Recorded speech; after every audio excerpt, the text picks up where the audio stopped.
Bangladesh cricket team, your team qualified in the Super 8s in 2007 World Cup, T20 World Cup, and that was indeed a very big achievement for a team like Bangladesh, and for you to be associated as the head coach of the team. So share us your experience with that World Cup thing. Oh yeah, look, that was some time ago now, obviously, but for me personally, as a coach, it was really satisfying to be involved, and that was, as I said, a great experience, and we were able to sort of build on that over a period of time after that. So that was, for me, one of the highlights of my coaching career. I guess one of the real learnings for me was that if you plan and if you're organised and if you begin with your step.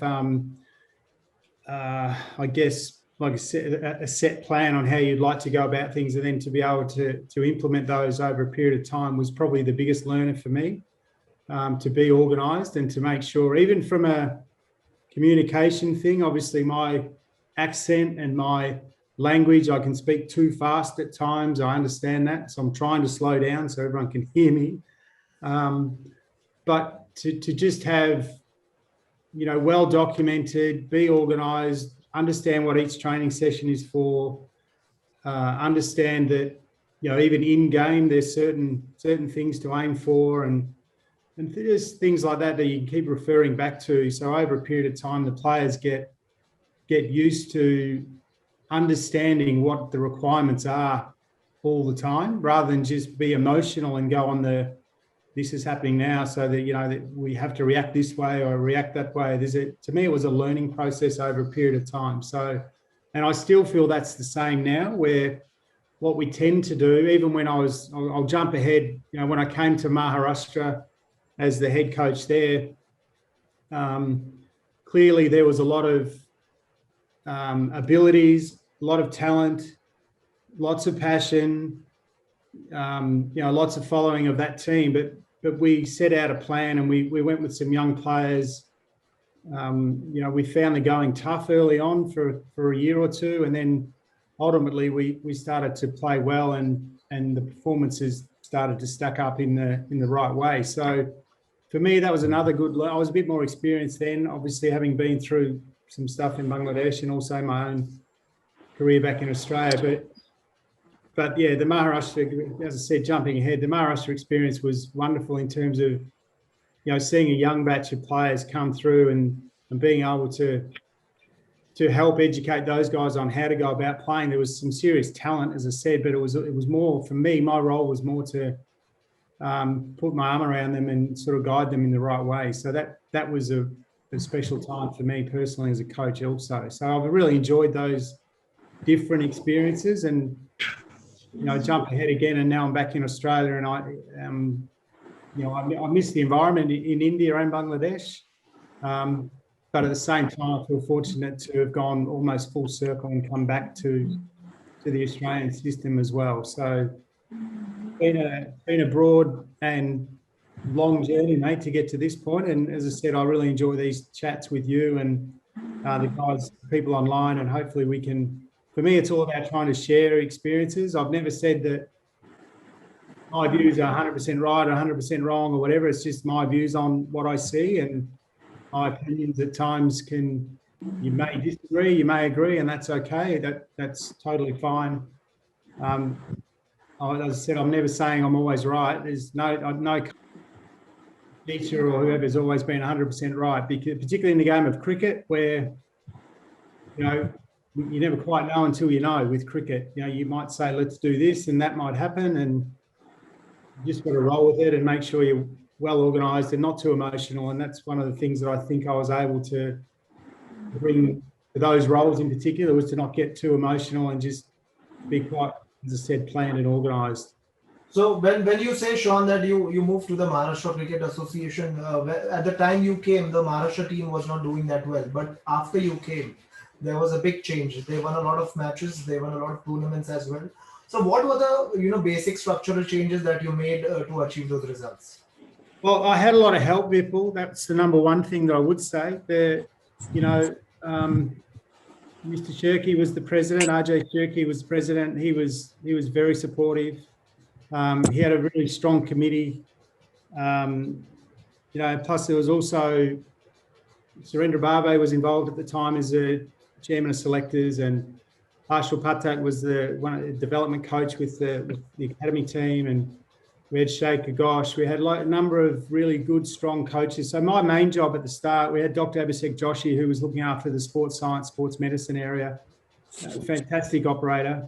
So for me, that we had a lot of talent, not only just on the playing field, but off the playing field as well.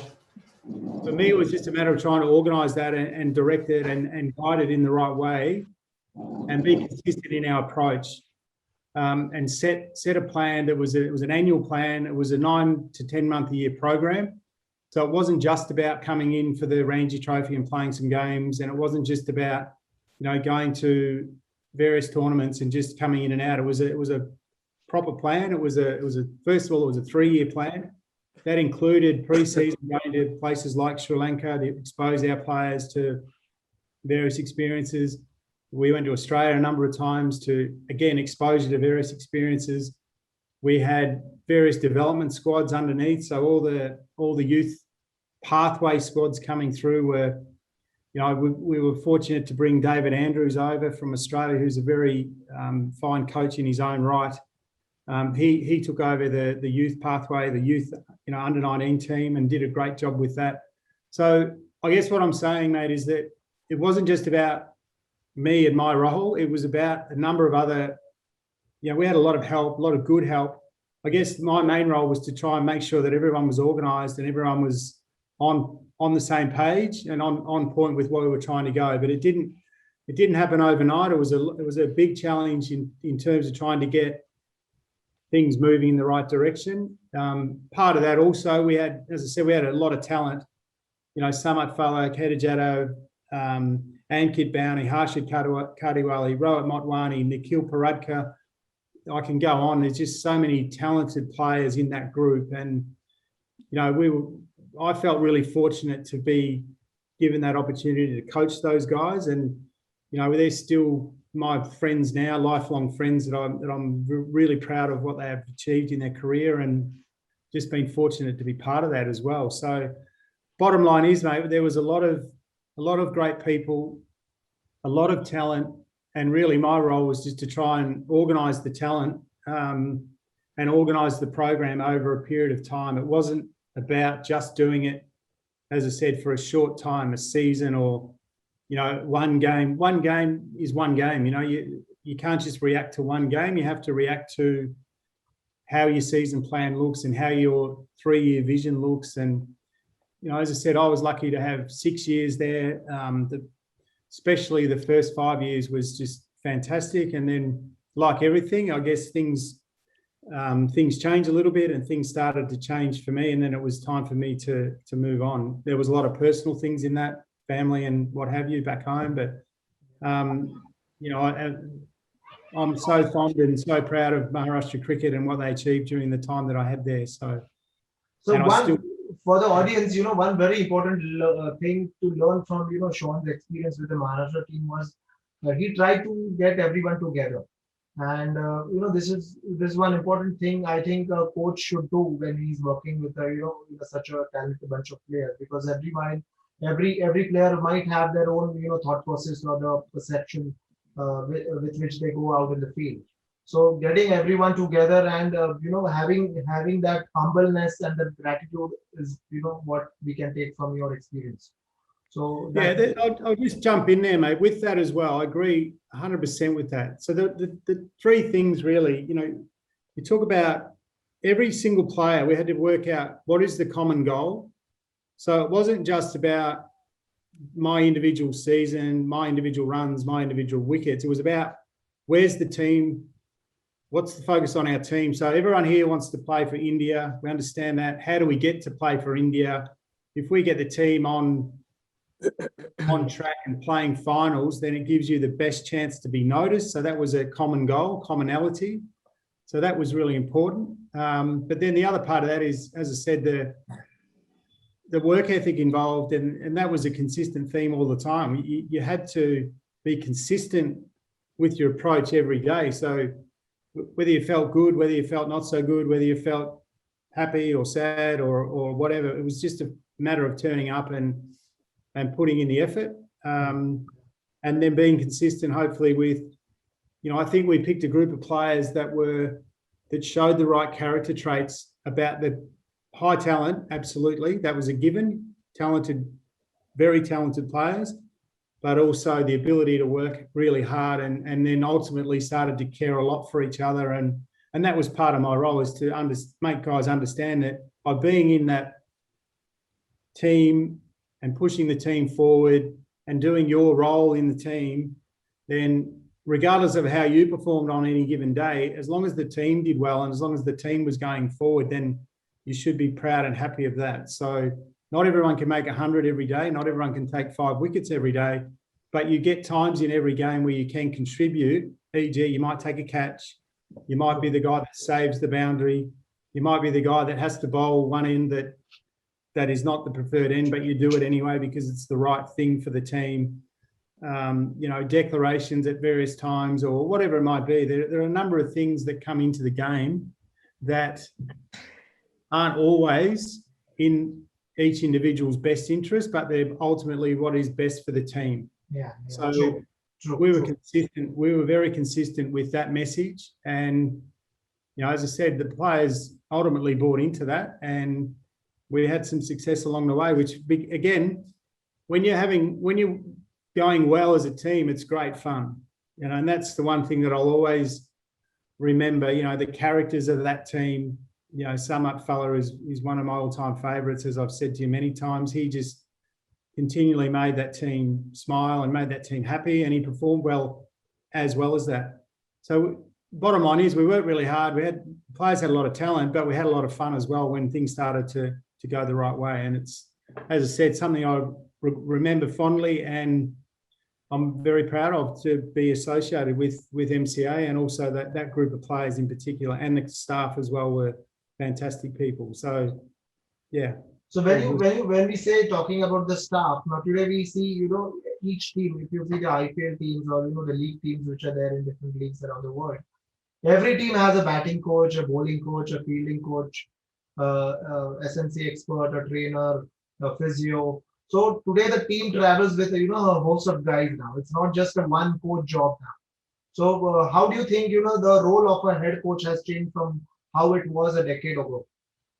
Oh, yeah, massive. I mean, it's the head coach role nowadays is really the number one thing. Is you have to have industry knowledge, number one. So you have to know about cricket. You have to understand the game. You have to understand, all the politics involved. And so you need industry knowledge, number one. You can't not have industry knowledge, in my opinion.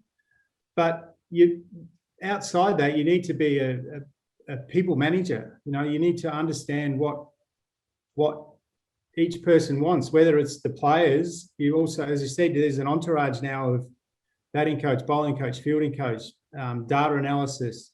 The guys at the video that do all that, which is part of the data team. But it's a huge team. You've got your triple SM, so sports science, sports medicine, physiotherapy.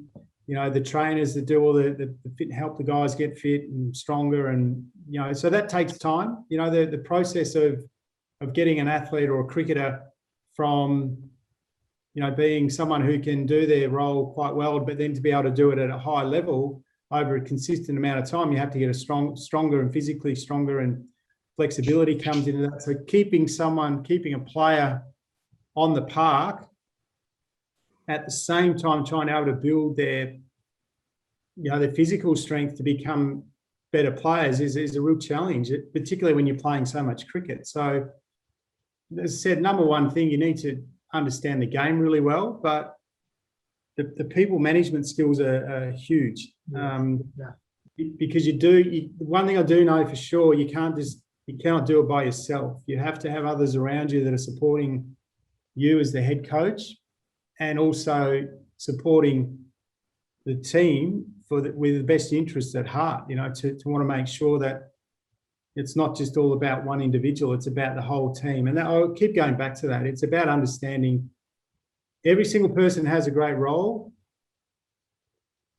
And it doesn't matter what the title says, whether you're the captain, whether you're number 3, whether you're the head coach, whether you're the opening bowler, the spin bowler, the physiotherapist, the guy that helps drive the bus, the guy that cleans. Everyone's got a role and they need to perform their role.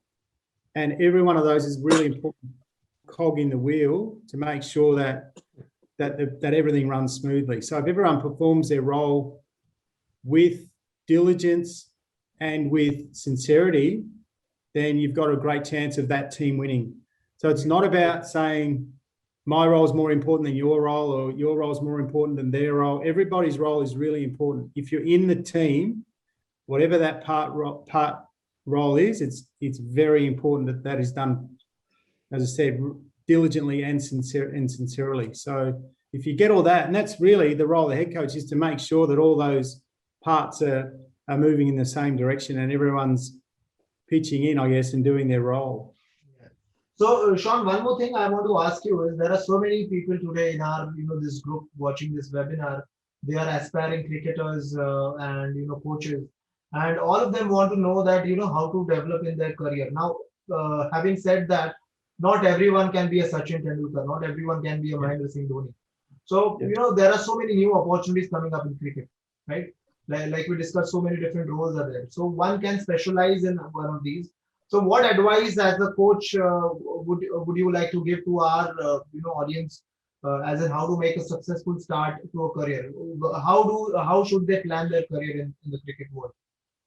Yeah, it's a great question. I mean, we all set out, I guess, we have a love and passion for the game, and that's born by, as youngsters, we see the game and then we play the game, right? So we play. So we're all effectively players at heart. But as you rightly pointed out, there's a very small percentage that actually become superstars and make it to the top end. And we all admire, I to this day, admire how good players are and their skill sets and, their mental strength and all that to continue to play at such a high level over a long period of time. Having said that, if you've developed a love for the game and a passion for the game and you want to stay involved, there are so many opportunities now to be involved, not just from a playing perspective, but as we talked about, there's the marketing, there's the digital world now with all the media stuff going on, there's finance, there's human resource management, technology, sports science, sports medicine, data analysis, analytics, nutrition, phys ed, you go on, mate. So I think the number one thing is for you as an individual to find out. So one, if you're passionate about the sport, but then secondly, what is your strength outside the playing arena? What are the things that really interest you? So for me, early on, it was, okay, if I can't play, I want to be involved in the team still. I love the idea of building a team. So I'll try my hand at coaching, and I was fortunate to land a couple of jobs that were beneficial to me at the time, but also I must have gone okay, and I then built outside that. At the same time, though, I was studying and I was doing a business degree or a business diploma. I took a look at a number of IT courses, so I had the capability to. At that time, there wasn't a lot of IT going around in cricket. It was more just play and coach and then see how you go. So I did a bit of IT stuff as well, and that opened some doors. So there's a number of things and the courses that you're offering, mate, are wonderful because it gives everybody the opportunity to branch out into the various areas. It might be worth sharing if you have on your computer there whether the org chart where I work at the moment at South Australian Cricket Association, just for you to. Is that possible, mate? Yeah, I'll share that. So when this comes up, so this gives you an idea. If you click through each slide, this is just a brief snapshot of what an organisation looks like. So this is an overview of the executive team. So this is really high end. You're talking about the CEO, the Chief Operations Officer, general counsel is law, making sure everything's done right by all of the legalities of an organisation. And then you've got the other areas. So if we just flick through the next page, just go down one. So we're talking about finance, risk, so you got the CFO, you got the finance manager, financial accounting, accounts payable, manage accountants. Next one's business operations, how it all looks. You've got the curators on one side, fan engagement. So you're talking about, this is the whole organisation as a whole to try and get as many, in our world where it's not as, we're in a competition for fans, whereas I guess in India that you don't really have a competition for fans because everybody loves the game so much. But here we have football codes that go on and various other sports that are popular here. So we're trying to make sure that we get as many people involved as we can. There's graphic design work, which is all your posters and your digital marketing products, all those sort of things. So there's an area for that. You keep going. There's the events. The planning that goes into putting on an event is huge. Commercial membership, so you're trying to maximise the income for the organisation, that type of thing. There's business development managers. There's systems analysts. So when people are logging in and doing their various things, that all those things are analysed. Membership manager. So we have members here at South Australia that provide a significant amount of income to the organisation. So it's about how to look after those people as best as possible. But bear in mind, all this goes on outside the actual cricket team. That this is a whole organisation that is running behind the scenes that nobody ever really sees, but there's so much work that goes into these areas. This is your community cricket, so they're your participation specialists, so getting kids involved in the game, all this type of thing, male and female. And then this is the area where I guess is the most high profile, because that's what everyone sees, is the front window, I guess. This is the team itself. So you've got the general manager, and then there's various other teams. There's Premier Cricket, which is the next level underneath the main team. That's a whole competition in itself. Head coach, talent managers, my particular role at the moment. Then you've got men's and women's coach and the sports science, sports medicine manager. So, as I said, mate, there are so many jobs and so many cogs and so many things that have to work for everything to go well. So that's just an idea of, this is my team at the moment. So we've got various coaches, we've got various analysts, we've got coaching and talent specialists. So those guys look after the education of our coaches. So we're working not only with players, but also coaches as well. So to educate those guys and give them the best chance of being successful in their roles. Like I said, this is just the senior program in itself. There's 3 or 4 coaches involved there with the one team, which is the team that everybody sees the most because they're the ones that are most prominent. But as you can see, this is sports science, sports medicine, so it's a big field as well. Physiotherapy, all the strength and conditioning coaches and what have you there. So as you can see, there's a lot that goes into getting that team out on the park, and there's also a lot to an organisation in terms of not just the team that you see, but also the various roles that you've just seen there, which is it's a huge organisation, effectively. Yeah, I mean, Shaun, I had never, been through this slide so much in detail. Now we understand, like looking at just the South Australia Cricket Association, yeah, it is so well organized. And likewise, BCCI also is doing a fantastic job in India. And looking at the audience we have in India, I think there is so much of opportunity for young coaches and other support staff to make their career in cricket. And that's the reason we have also launched these cricket management and coaching programs which we have. And we've been fortunate enough to have you lead the programs which we have designed.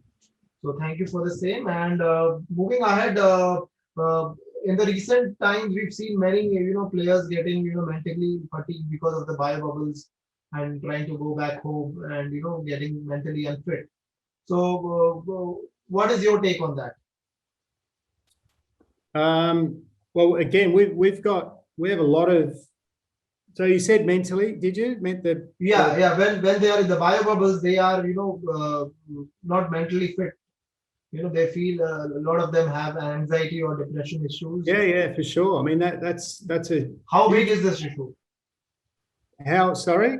How big is this problem? The Massive bio bubble issue. thing? Yeah, it's a huge issue. I mean, and it's also. I mean, you would have seen in that org chart, we have one of our staff, three of our staff have actually, we have a clinical psychologist on board, and we also have a performance specialist who works in the psychology of performance. So we've got, and then there's a couple of other part-time people that come in and help out in that space.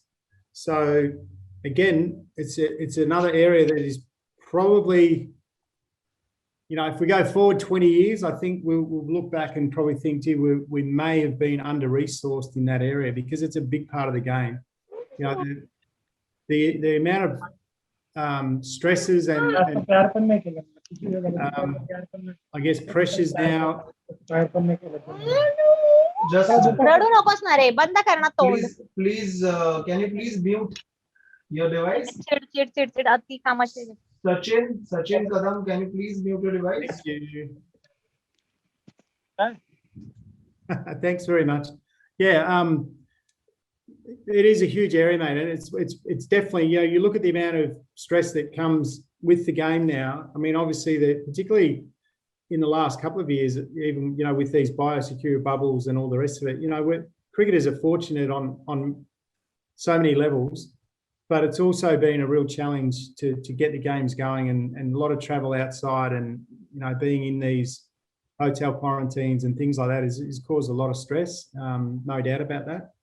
So we feel for the players and the staff in that regard. We understand as a sport that we're really fortunate, to have such high level assistance, but it's definitely, it's a big challenge. And even just outside that, the pressures of the game itself, everyone would have heard it's the game is played upstairs a lot in the mental side of it. So I think it's definitely an area that is pretty much vital. And one question about the recent ongoing in the IPL. If you're following the IPL, the Sunrisers Hyderabad team have dropped David Warner. I saw that. So I mean, that's really unfortunate.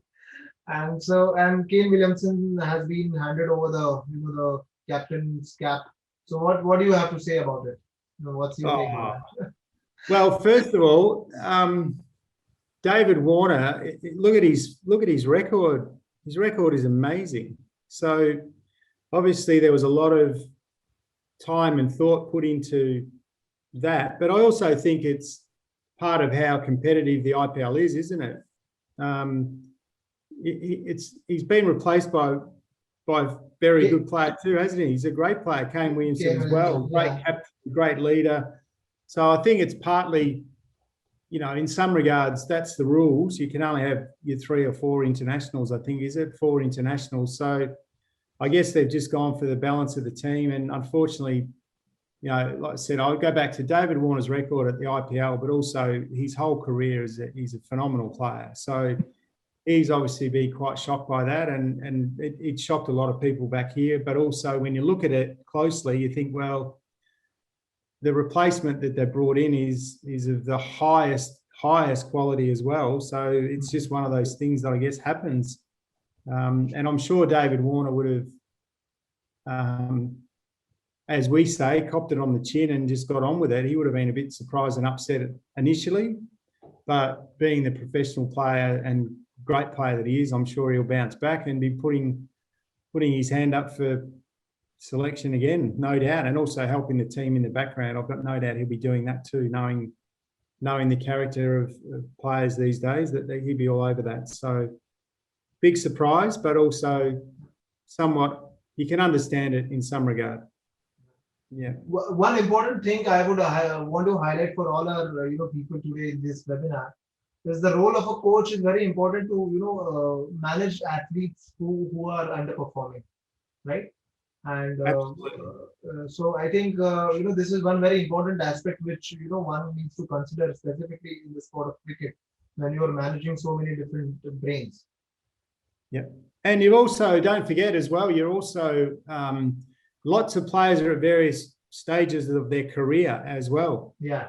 For example, the IPL is a challenge because you've got, as I said, those internationals, that'd be difficult to manage. You can imagine that in most teams, David Warner's first pick. He's captain of the team, his record's phenomenal. But then in the background, you've got Kane Williamson, who's, national team captain, New Zealand. He's a superstar in his own right, and he's not getting a game.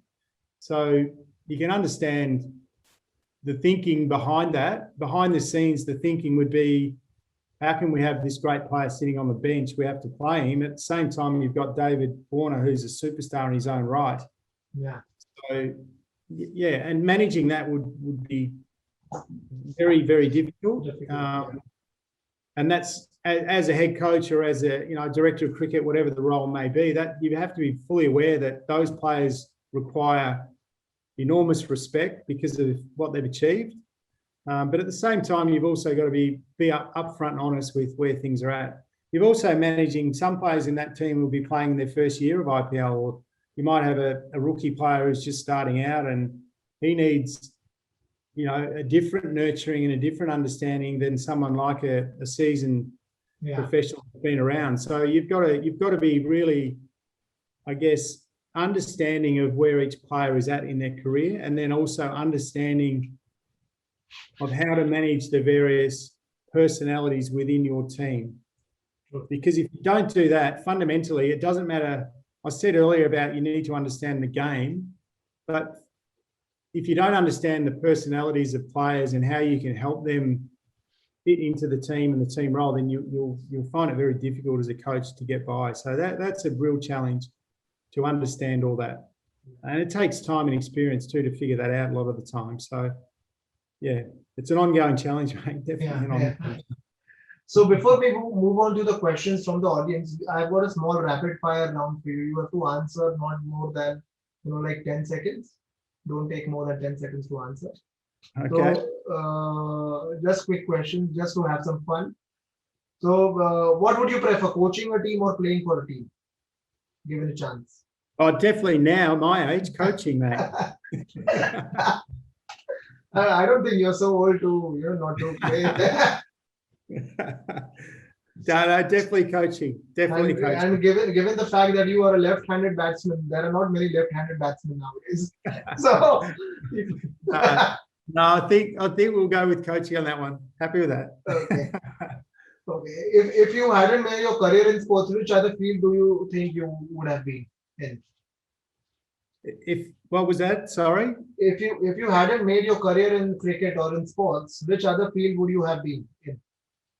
Which other player? Which other team? Which other field? Which other field would you have been in? Oh, if I wasn't in cricket. Yeah. I'm not sure. I would have liked to have been a lawyer. There you go. I would have loved the idea of trying to argue with people. Yeah. And I think it pays all right too. So maybe that. Okay. And which other sports do you follow other than cricket?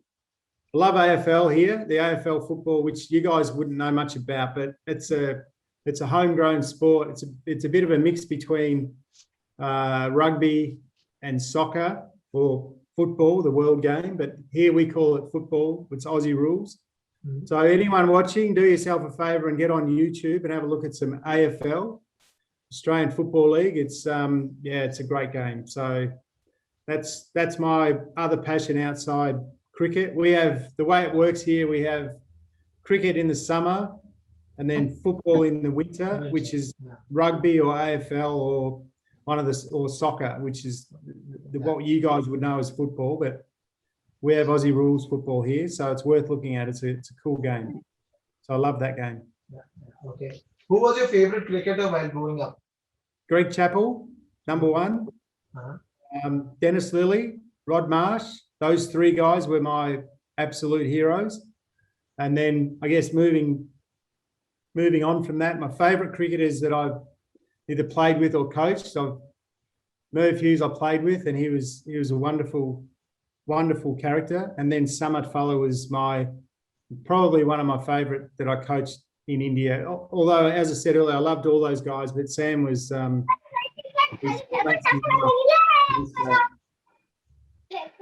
Just give me a minute. I need to mute. Satchin, we might need to go on mute again. Sorry. Which is your favorite IPL team? All of them, mate. No, before it was the Pune team, and how are they going now? Just a minute. Let me mute this guy. Yeah. So, which is your favorite IPL team? The Pune team, definitely. So Pune, we don't have the team now. Yeah, before definitely. No, I've always liked Royal Challengers. They've been obviously Virat there, and he's one of my favourite cricketers. So, yeah, I haven't got a preference, to be honest, but I like the way that the Virat goes about it. Yeah. So that's about it. Let's go ahead and take some questions from the audience now. We've seen a lot of questions popping out, so let me take a few of them. Sure. So Adil Gebla says, good afternoon, sir. My question is whether sports management is a good career option, not just for cricket, but for sports management in general. It's a great option. All sports, not just cricket, but obviously cricket in India is massive. It's a big industry, but also outside that, there's opportunities. There's Olympic sports as well. In our country here, there's so many opportunities, not just in cricket, but in other sports. So sports, being involved off the field, as we just outlined, there's so many career choices you can make. It doesn't have to be just, around the team. So yeah, I think sport in itself is a massive industry. We've seen the American sports are obviously huge, big population, big, high popular sports, basketball, NFL, so all those things. But in India in general, I can see that there'll be a lot of opportunities opening up in future. So I think it's a great option. Mihir says, I was a SNC coach with 4 years of experience. So how can I, end up in a big event, a big organization like the NC or the IPL? So what is to be done to get more exposure in the strength and conditioning field, specific to cricket? Yeah, it's a good question, isn't it? I would encourage you to keep learning, keep studying as much as you can, keep trying to get involved in as many teams as you can. And then from there, you just keep putting yourself in front of people. Number one thing, though, you have to do a good job. Whatever job you do, you have to do a good job. You have to work sincerely. You have to work really hard. And then ultimately what happens is your work will sell itself. So yes, you need some people to help you along the way, or everyone needs help. But number one, your work has to sell itself. So I would suggest that keep studying hard, make sure you're up to date with everything, and then keep putting yourself forward, trying to get jobs involved, not just as a personal trainer, but also you could get involved in teams. The more teams you're around, the more understanding you will get, and that will make you better. And then hopefully you get an opportunity from there. But sincere work ethic, keep putting yourself forward, and do a good job. And hopefully you get, you see an opportunity and someone will take you with them and give you an opportunity. So, but number one, you have to do a good job. Yeah, very important. Yeah. One question from Kevin Thakkar. He says, I am a physiotherapy undergrad student. Lately, the technological aspect of sports industry has attracted me a lot. Can you suggest a career pathway in sports technology where I can use my knowledge of physiotherapy and biomechanics into performance of various players? Yeah, I can. You need, if you've done physiotherapy and biomechanics, you've got a huge knowledge base, that I think the basic, or not basic, but if you've got great understanding of biomechanics, you can be very, very helpful to coaches, because fundamentally coaching cricket is all about understanding the technical part of cricket comes back to biomechanical principles. If you've done also physiotherapy, then you'd be, I would imagine, highly valued, because one, you can do the physiotherapy part, but also you can help coaches in terms of understanding biomechanics and all the rest of it. So again, like all these, if you've got to keep up to date with your knowledge, but then you've got to keep fronting up and trying to, every time you get an opportunity, you work sincerely, you work hard, do a good job. I'll keep going back to that. That's ultimately what you'll have to do. So someone at some point will see the work you're doing and give you that opportunity. Once you get that opportunity, you behave sincerely, you do the right thing, you work hard, and you keep going from there. So, but the first thing is, well done. You've gone and got some knowledge, and you've given yourself a great chance, and you've made yourself highly valuable in terms of what you can bring with those two skill sets. So I think you'll be fine. I think you just need an opportunity somewhere.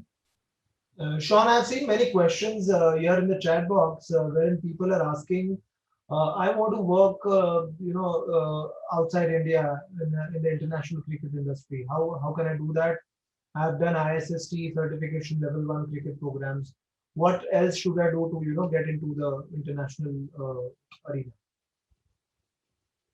Well, it's hard at the moment, isn't it? We can't do much, but what we can do is keep preparing yourself. Again, it comes down to knowledge, and it comes down to the other part of that is the opportunity. So all you can keep doing is keep applying, keep applying your knowledge, keep trying to get as much experience as you can. Ultimately, I understand there's only so many jobs that can go around, but what's really struck me, particularly in India, is the level of capability is huge. So you need to remain competitive in that environment and make sure that you remain up to date with all the modern education and the modern workings of how things are. So it's hard to get a job internationally. It's really difficult. That doesn't mean you can't do it, but it means that you have to, what's going to set you apart from the guy next to you or the guy up the road or somebody else. You have to come up with, and that comes down to just being the best in your field and having as much, as I said, knowledge is king, mate. If you've got plenty of knowledge and understanding, and you're doing a good job at the thing that you're currently doing, then eventually someone will notice you and take you with them. You have to put yourself out there though all the time. You have to keep asking, and that's not easy. And you will get knockbacks, you will get setbacks, you will get, disappointments, but you have to keep running sincere effort.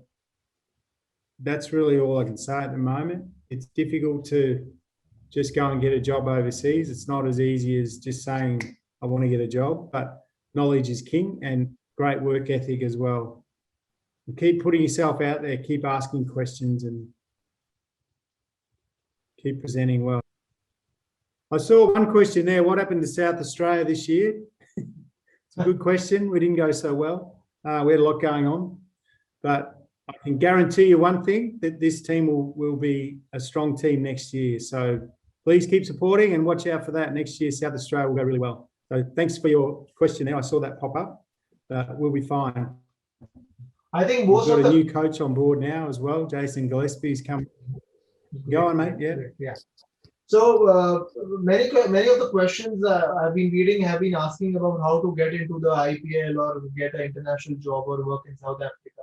I think personally, I think all these aspirants who want to get into the international market in the cricket industry need to first get a relevant experience, because how much ever certifications you have, if you don't have the experience, certification is of no value, right?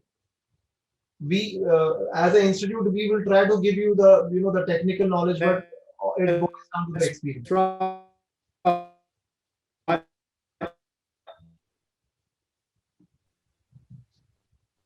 Yeah, but you need that as well, don't you? Like you need the certification to get the experience as well. So, or the other way around, you can have experience, but then the certification helps to get you to the next level because it will provide you the knowledge and it will also provide you with some hard proof that you've taken the time to study and get something behind you. So it's both. You need both. You need the certification, but which provides some amount of knowledge, but then you need the hands-on.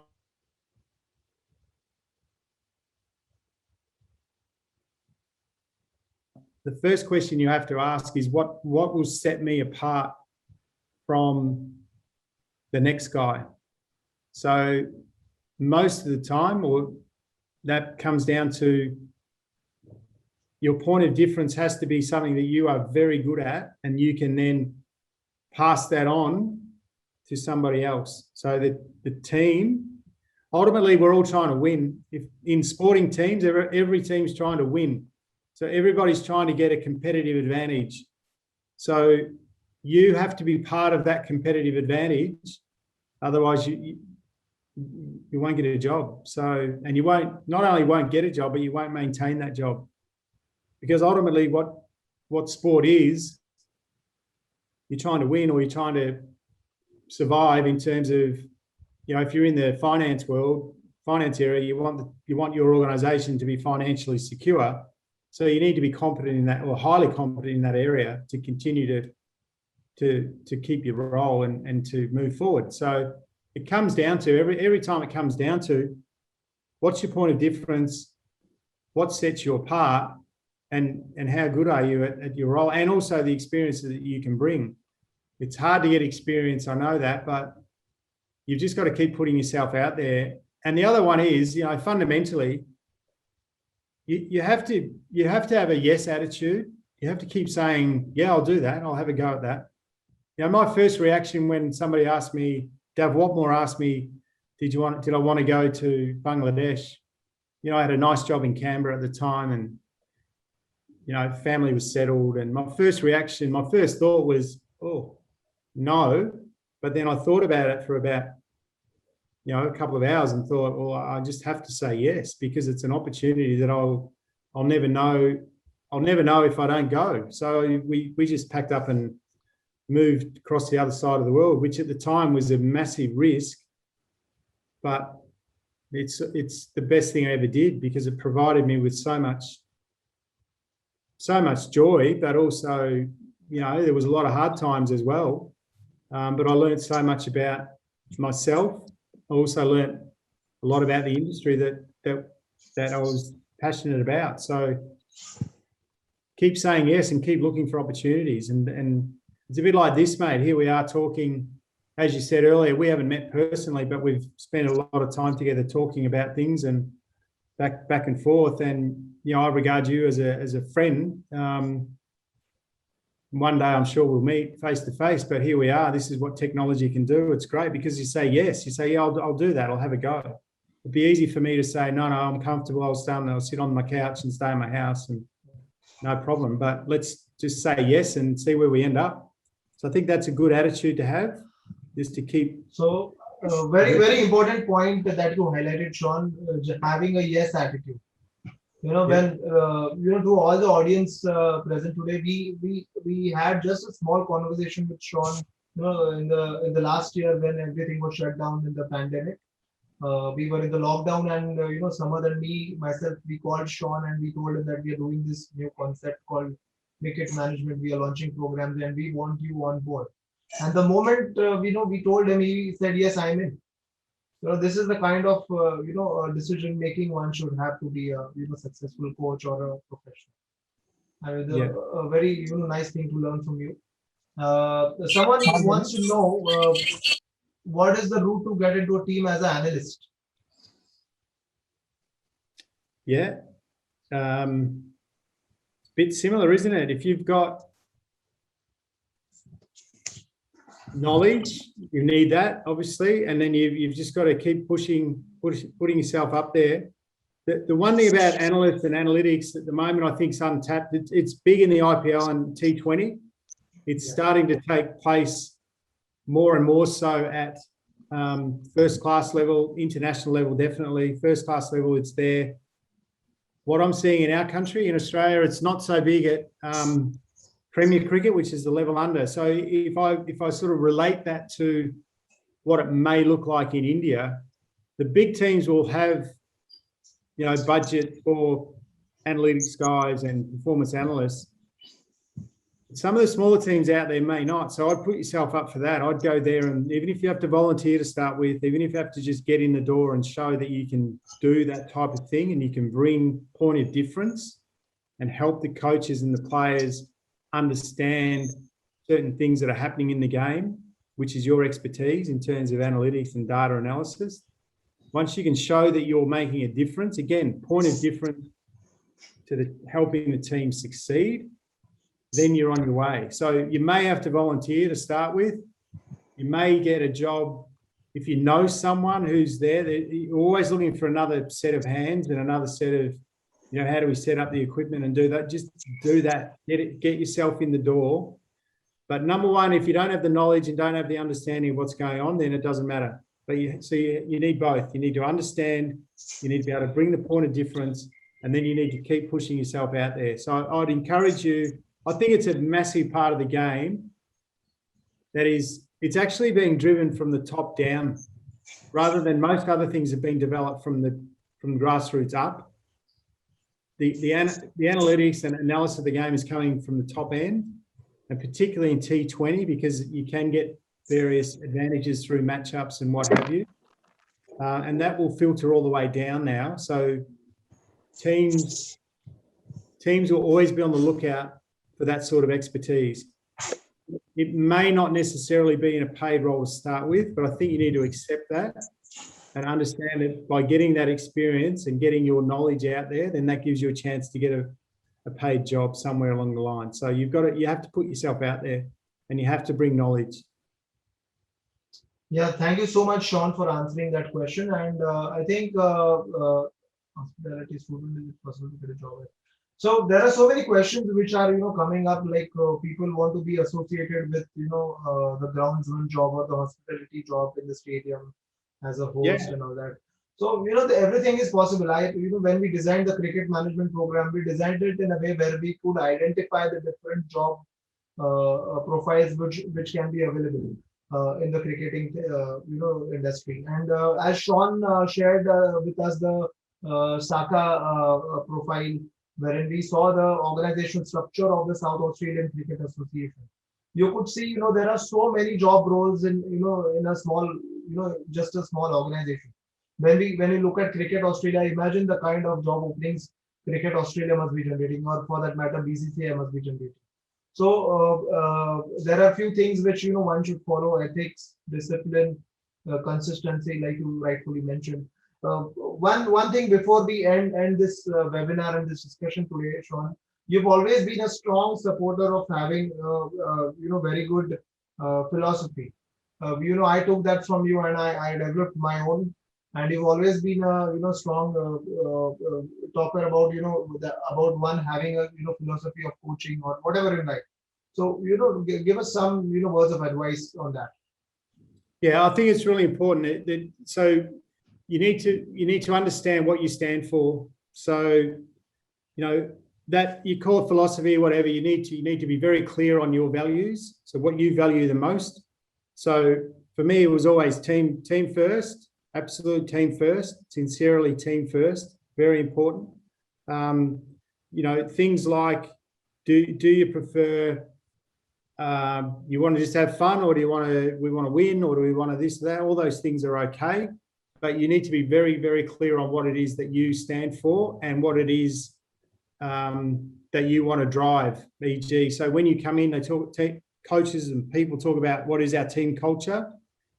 You can't always please everybody, but you need to be consistent with your message, and you need to drive your values, and you need to be consistent with them. So call it philosophy, call it values, call it the rules that you live by, whatever it may be. You need to understand what that is. Things like punctuality are important to me because it shows that you care, and I understand that you know, in India and various places where the traffic is crazy and it's hard to get places on time. But if you set a time, be there. If you say you're going to turn up, turn up.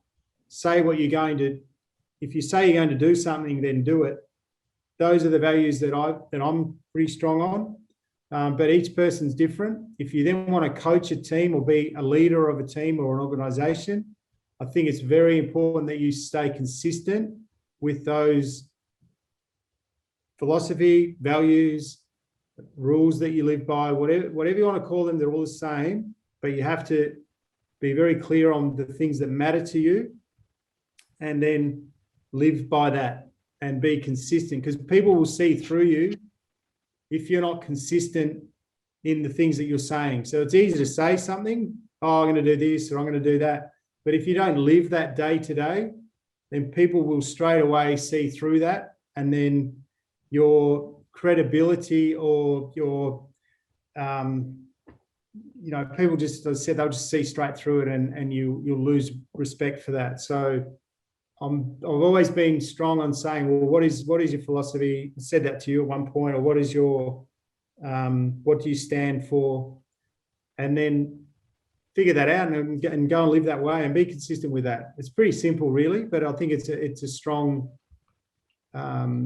way to go about setting up your life in general. But also, if you, as I said, if you want to lead something and be involved in sporting organisations, then you know you will get tested too. You know, there's always challenges along the way that do test and question the things that you hold dear. And it's okay to change over time too. As we get a bit older and wiser, you tend to become a little bit more understanding of things aren't always as you would like, and that's okay. But I think it's important to have that set of values that you hold dear to you.